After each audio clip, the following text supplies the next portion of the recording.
Le journal avec Ibou Diouf, l'actualité toujours dominée par l'élection présidentielle. Le nouveau président élu, Bassirou Diomaye Faye, a fait sa première prise de parole hier depuis le scrutin de vendredi dernier. Exactement, Sokhna Nata. Et lors de cette prise de parole, le tout nouveau et 5e président de l'histoire du Sénégal, Bassirou Diomaye Faye, estime que le peuple sénégalais a fait le choix de la rupture. Le chef de l'État assure que ces chantiers prioritaires seront la réconciliation nationale et l'allègement sensible du coût de la vie. Il promet également une refonte des institutions au terme d'une concertation nationale et inclusive. Il veut également combattre la corruption à tous les échelons. On l'écoute. Élection présidentielle que nous venons de vivre, mes chers compatriotes, les étrangers qui vivaient parmi nous. La tenue de l'élection présidentielle que nous venons de vivre consacre avant tout la victoire du peuple sénégalais dans le combat engagé pour la défense de sa souveraineté et des valeurs démocratiques. Cette victoire est donc celle de toutes les Sénégalaises, de tous les Sénégalais d'ici et de la diaspora. Rendons grâce à Dieu de nous avoir permis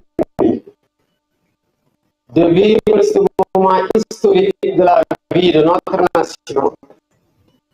Je voudrais remercier le peuple sénégalais pour le choix porté sur ma personne et au-delà de ma personne sur le projet que je porte et partage avec de nombreux compatriotes.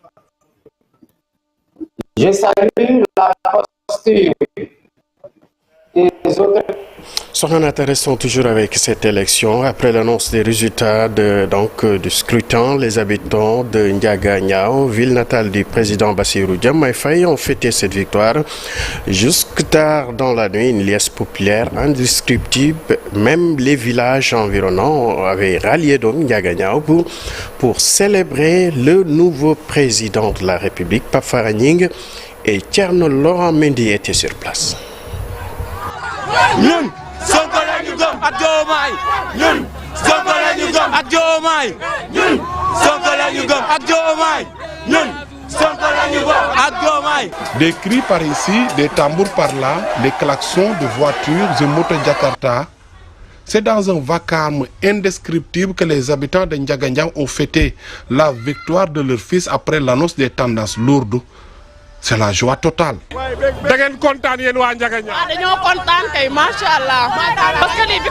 Nous sommes très contents, nous les habitants de Ndiaganiao, pour cette belle victoire.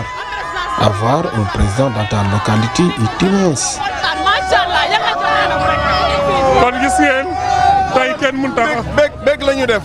Très content même car un fils de Ndiaganiao remporte l'élection présidentielle et ce que nous attendions. Diomaye est un homme bien, il est juste, sociable, très poli, compétent. Il aime beaucoup Ndiaganiao. Il ne reste pas 3 mois sans venir ici. Nous prions pour lui et nous allons l'accompagner et nous espérons qu'il va réussir cette mission. Après le repas de l'aube, tout le monde était au centre de vote et après la rupture, nous jubilons. Il n'y aura même pas de prière surrogatoire ce soir. Je suis très content, vraiment, je ne vais pas manger aujourd'hui.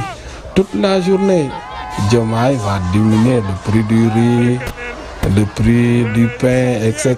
Sincèrement, je suis très content.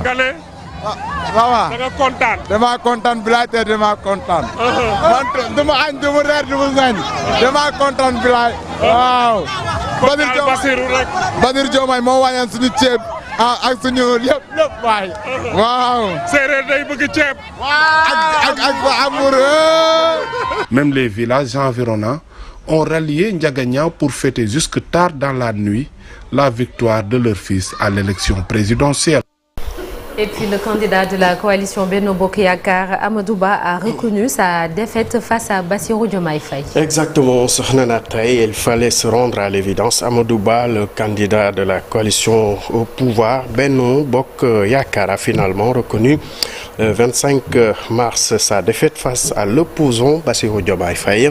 Et au regard des tendances des résultats de l'élection présidentielle et en attendant la proclamation officielle, l'ancien Premier ministre et candidat de la mouvance a félicité le nouveau chef de l'État. On l'écoute. Hier, mes félicitations au président Diomaye Faye.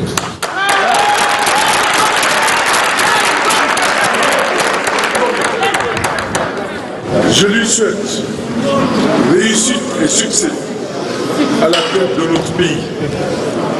Puisse Dieu l'accompagner dans la réalisation de sa mission pour la grandeur de notre nation et le bien-être de nos populations.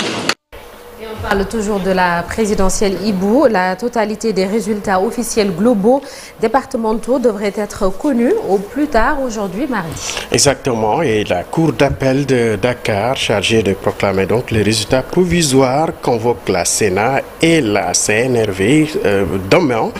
Les résultats officiels globaux provisoires sont désormais attendus au plus tard vendredi prochain et la totalité des résultats officiels globaux départementaux donc devrait être connue au plus tard aujourd'hui, Sornanat.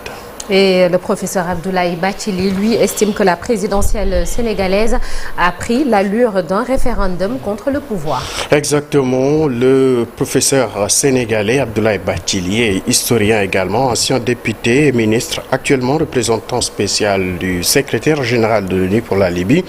Durant donc l'édition spéciale RFI d'hier, l'auteur de l'ouvrage Passion de liberté, mémoire a salué le dénouement de l'élection présidentielle au Sénégal suite à la victoire annoncée du candidat Bassirou Diomaye Faye. Le professeur Abdoulaye Bathily se dit être fier de ce qui s'est passé, ayant été un des acteurs majeurs donc de cette épopée de la vie politique sénégalaise, avec beaucoup de camarades, de compatriotes à la construction de cette démocratie et en voyant ce qui s'est passé ces 20 dernières années, Sornanata.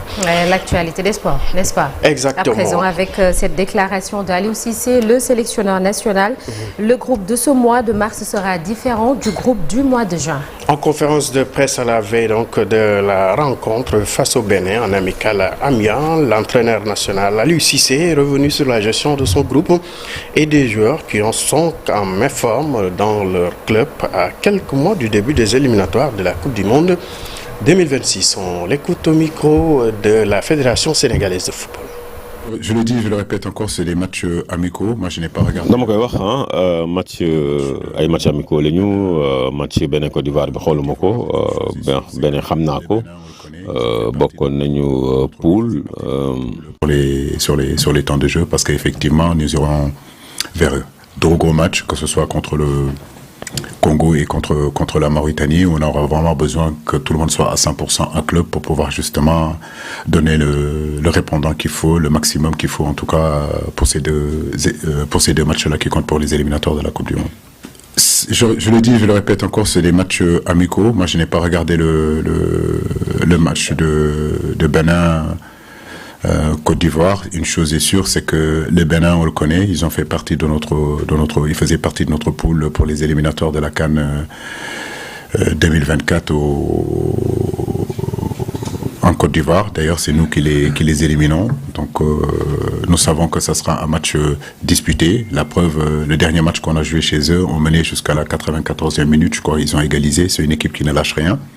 C'est une équipe qui se battra et en réalité, c'est ce que nous cherchons aussi. Nous voulons aussi une bonne opposition.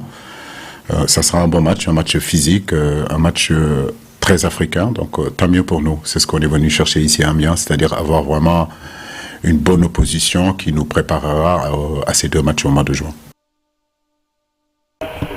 Sornanata, en tout cas, les hommes de Aliou Cissé lui-même sont avertis face aux Béninois qui ont livré un excellent match face aux champions en titre.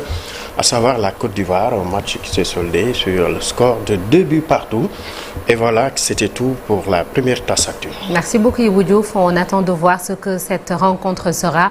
Rendez-vous tout à l'heure Ibou, toujours avec toi pour l'actualité nationale, toujours sous forme de brève. Ce matin, il sera beaucoup question de politique avec nos